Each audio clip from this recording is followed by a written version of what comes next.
Cylinder ಸ್ಫೋಟಗೊಂಡು bakery ಅಂಗಡಿಯೊಂದು ಸುಟ್ಟು ಕರಕಲಾದ ಘಟನೆ ಬೆಳಗಾವಿ ಜಿಲ್ಲೆಯ ಸವದತ್ತಿ ತಾಲೂಕಿನ ಮುನವಳ್ಳಿ ಪಟ್ಟಣದಲ್ಲಿ ಜರುಗಿದೆ.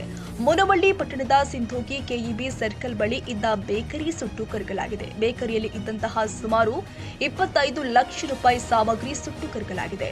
ಹಾಸನ ಜಿಲ್ಲೆಯವರಾದ ಬೇಕರಿ ಮಾಲೀಕ ವಿರೂಪಾಕ್ಷ ಹಲವಾರು ವರ್ಷಗಳಿಂದ ಬೇಕರಿ ನಡೆಸ್ತಾ ಇದ್ದ.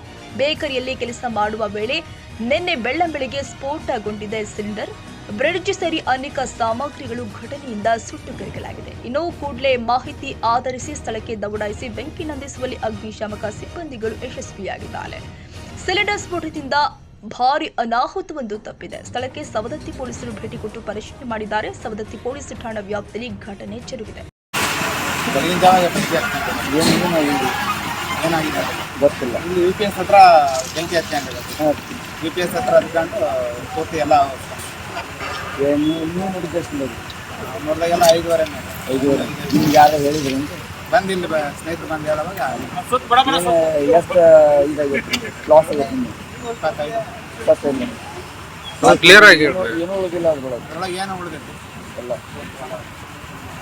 ಎಷ್ಟು 25 ಲಕ್ಷ ಅಂತ 25 ಲಕ್ಷ ಪೂರ್ತಿ ಆಗಿತ್ತು. ಎಷ್ಟು ನಿಮ್ದು ಮತ್ತು ಅದಕ್ಕೆ ಏನಾರ ಇನ್ಶೂರೆನ್ಸ್ ಏನು ಮಾಡ್ತಿಲ್ಲ. ಏನೂ ಮಾಡಿಸಿಲ್ಲ.